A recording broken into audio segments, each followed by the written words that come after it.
Talkin Country. You're listening to Talkin Country with Paul Taylor.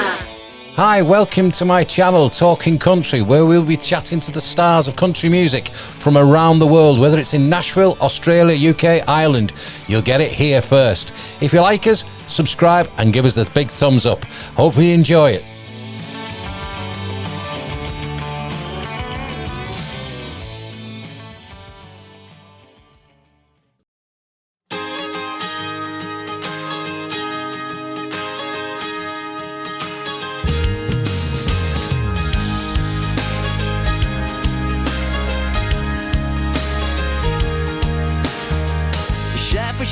South of the border, we lost count at the 5.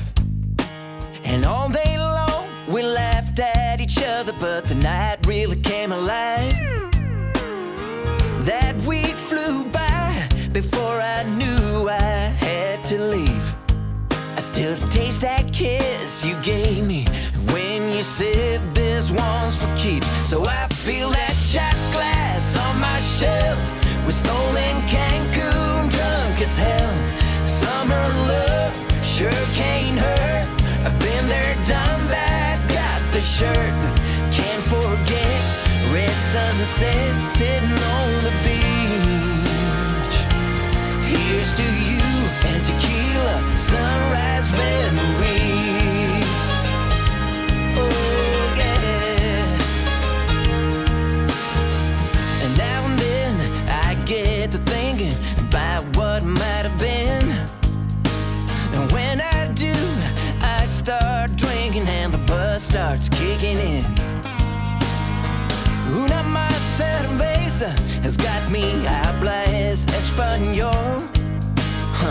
You really got a hold on me and I just can't let you go. So I feel that shot glass on my shelf with stolen Cancun, drunk as hell. Summer love sure can't hurt. I've been there, done that, got the shirt. Can't forget red sunset sitting on the beach.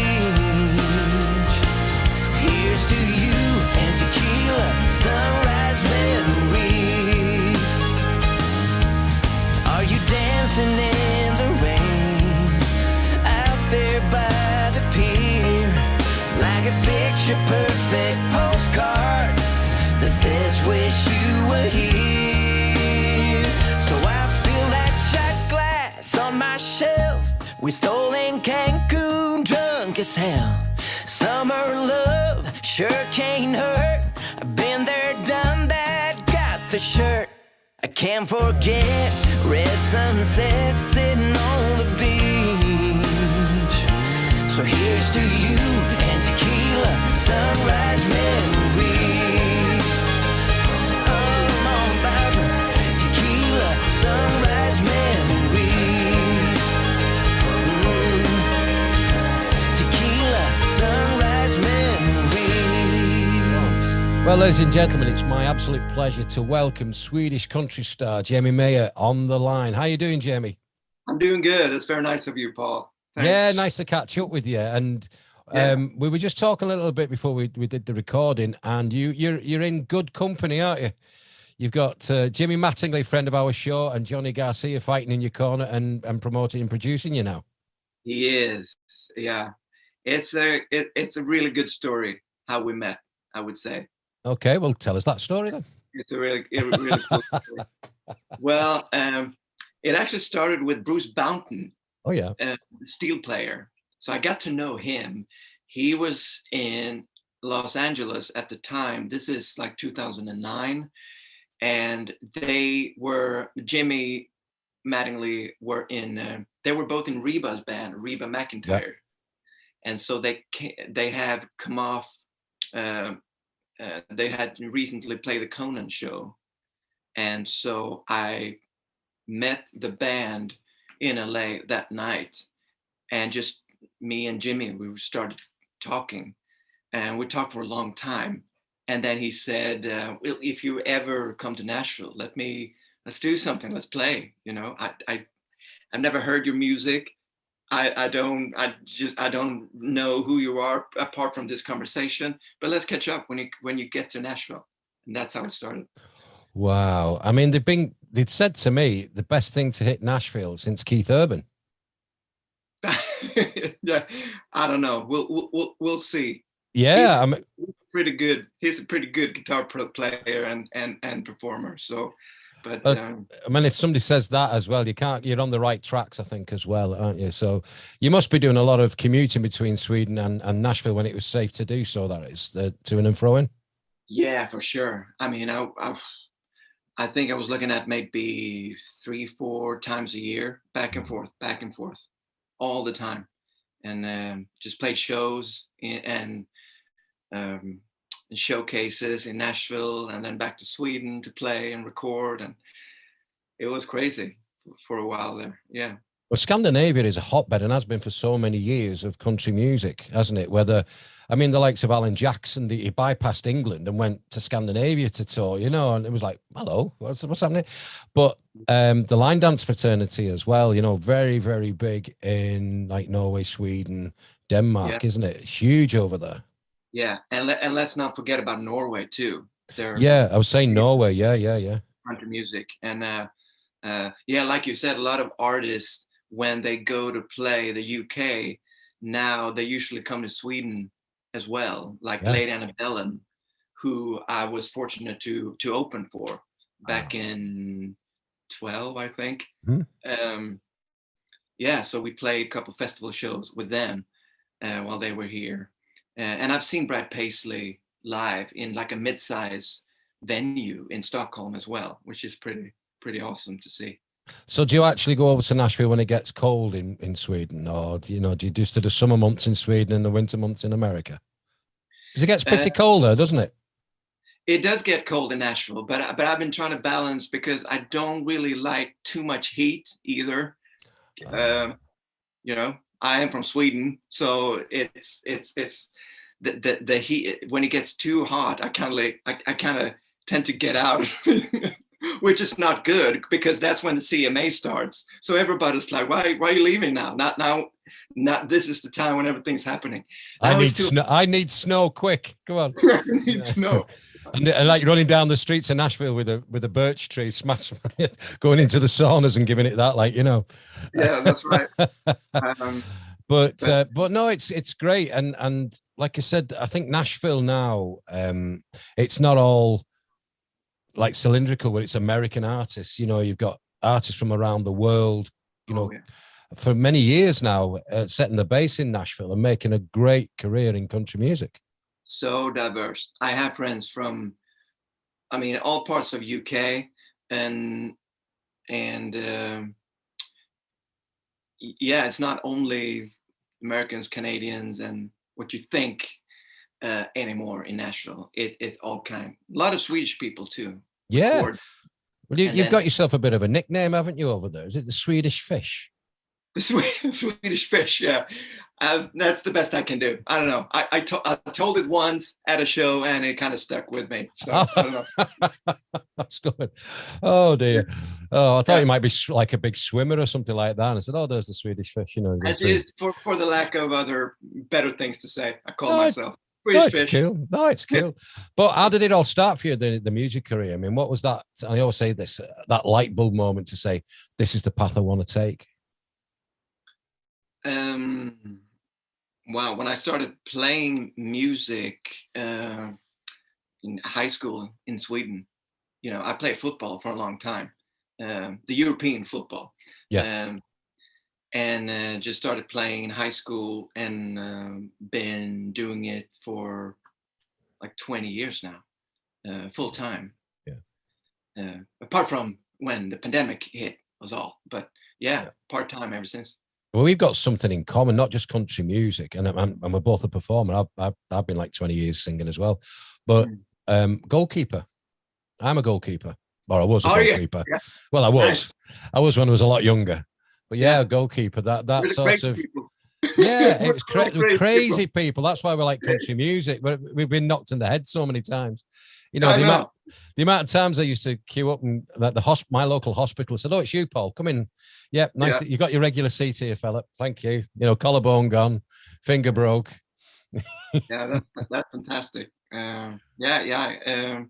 Goal. It was. I was going to take that path for a long time. Yeah. Being a goalkeeper, and then just music was a little bit more fun.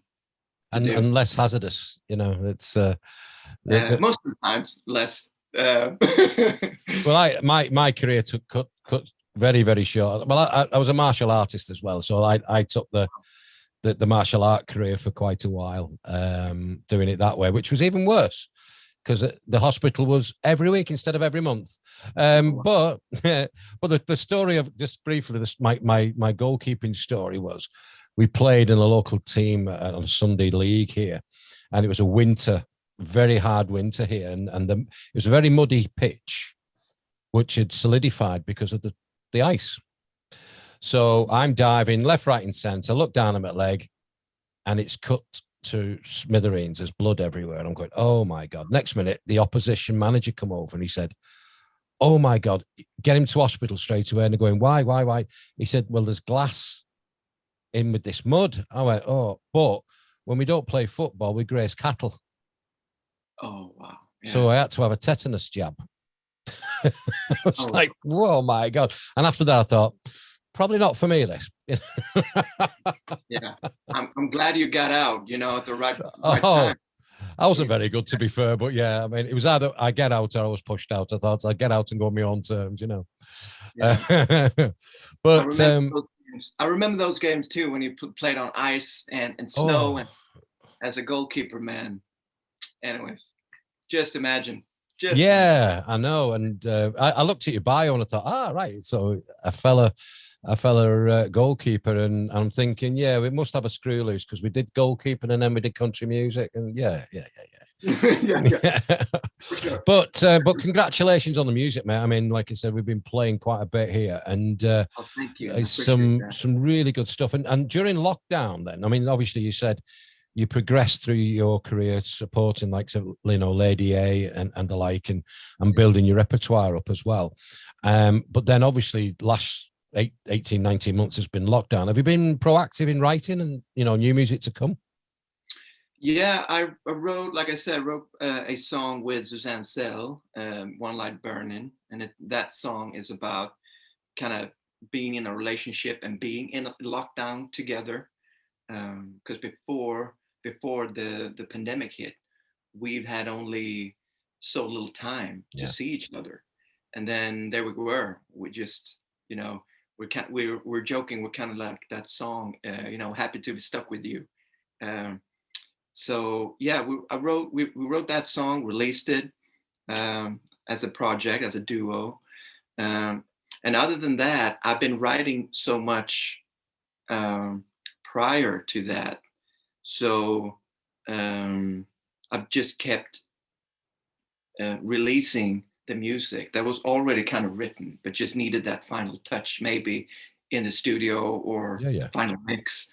So I've been, my album All the Right Lanes came out in the end of last year. But those are songs that were most of them were already written in Nashville. So I could sort of rest on that to try to record what I've already have written in Nashville.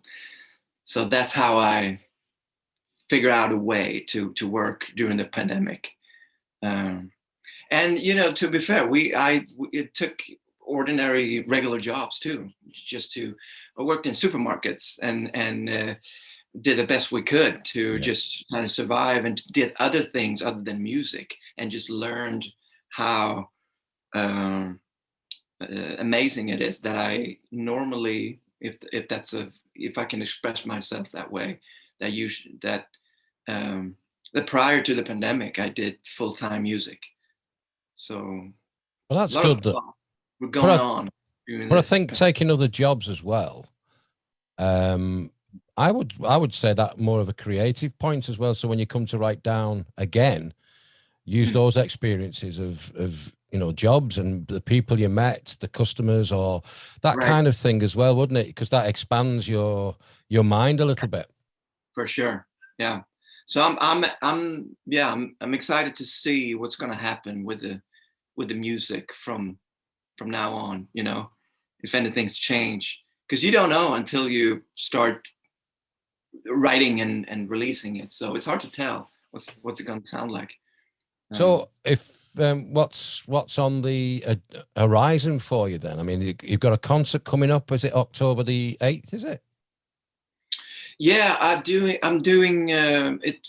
So last week, Sweden lifted almost all of the restrictions here, and so we've now finally came back to what I'm hoping to be a normal kind of tour schedule. But it's still just bits and pieces. I've just landed a country festival in Sweden next year, August 5th. And I mean, it's so right now it's just bits and pieces and try to get a full schedule again going. And Any plans for the UK? Yeah, we actually do, me and Suzanne, to come maybe in November. This year? This year, yeah. Wow. Hopefully, and it would be lovely to meet up then if we do go there. Yeah. It'd be good. And if not, I'm hoping that my agent here in Sweden, we're looking at do some tour dates next year in the UK as well. Oh, keep us abreast of that, yeah. Because I mean, I have a fairly busy November myself, but if by any chance we can hook up, that'd be cool. It'd be great to see your performance as well, and like I said, we'll give all the details out here on the radio as well. But what I was just saying to you just prior to recording as well, one of the things we do like to ask artists like yourselves who's been, like I said, built a career, is advice for up and coming kind of artists, maybe songwriting, maybe getting out there and doing it. I mean, if you can list, say, your best top 4 things that you could actually advise somebody. So for instance, a guy or a girl coming up, I've just bought a guitar. I just want to start making, my path in country music or any kind of genre. What would those 4 things be? First thing, top of my head, would be just listen to the music that gets you going. Find what it is that makes you love that music, and watch them and hear what they do. Pick up on that. That would be the first thing. Second, there's going to be a couple of cliches coming out of my mouth here now, but it's what every producer would tell you as well. Just write and don't fall in love with your material, because it's going to be changed. it's you know what I mean. But that would be an advice for later. First, just write whatever it is that comes to mind, and play music with friends that you love hanging out with. Don't think about too much about anything else than that. Play with people you really, really like hanging out with. That's also, was that 3, 4? That's 3, but I tell you, I'll give you a little bit of a hint of one that there's a common one, and you hinted on it then, and that is surround yourself with good people. Because that might be further down the line, but when you network as you do, because obviously you met Jimmy and you've met Johnny Garcia and etc. That's just the top of the iceberg. But having a good PR people behind you, social media now is huge, and people who can actually do that for you if you can afford it. And I think that was one of the things, is surround yourself with people that you know and trust, and that's your family, but also from a business perspective, it helps a hell of a lot. You focus on, the the main track of your career, writing, performing. You do that. Everything else has been looked after you, and you've got that support bubble around you, I think. Yeah, that's very important too. That was actually a tip from just play with people, just play with your friends. Yeah. That's exactly a quote that Roxette's drummer told me. Oh, I love Roxette. Absolutely love them. Yeah. We've got a friend of the show and interviewed her quite a few times. Eleanor Springstrike has been onto the show, and she's nice. Yeah, she's brilliant, and she's been on the show. And her producer Jimmy Ritchie's well famous in Nashville as well. I met Jimmy, for sure. Well, he gave me a good tip about songwriting, and what he does, he goes and spends a day in Walmart and people watches. Isn't that great? And that if he's ever stuck for an idea, so I'll go to Walmart. And but Jimmy's been on the show as well, and Ella's been on a few times. And like I said, it's I've only ever been to Denmark. I've only ever been to Copenhagen. But I just love Scandinavia, and I want to go over more and more as much as I possibly can. The older I get, and I don't mind the snow. Oh, you don't? No, I don't mind it. I can roll around in it. Careful what you wish for there. You never know. Probably not that deep, but they said we're going to have snow in the next couple of weeks here. But back in my karate days, I used to have this masochist of a sensei, like a teacher, and we used to go out on the field when it was full of snow, running in bare feet to harden your mentality up, and I'm thinking, is this right? That was kind of old school way too. Oh yeah, you wouldn't get away with it now. You'd be sneezing every 2 seconds. But no, thank you so much for coming on. And I say, great music, and I look forward to meeting you and listening to new music as well. And good luck on your forthcoming gigs over there. And hopefully you get over here in November, if not next year. For sure. Yeah, would love to. Yeah. Yeah, and I know. Yeah, we'll grab you a beer or a pink drink. Doesn't matter. Well, whatever, what shots, whatever you guys drink. Whatever you want. Yeah, a tequila maybe. Tequila. Yeah. I'm going to let you into a secret. Well, it's not much of a secret here. My nickname is Four Buds Taylor. I'm 6'2", 17 stone. I haven't got a good capacity for alcohol. Wow. I tend to go, and all my friends take the mickey out of me. Daughters can drink me under the table. That's just the way it is. But yeah, I can share a few. The water in between, and that keeps you standing. I like it. I'm liking where your thoughts are. All right, Jamie, you take care. Enjoy the rest of your day, or evening, I should say. And I'll say good luck with everything coming your way. Thank you. You too.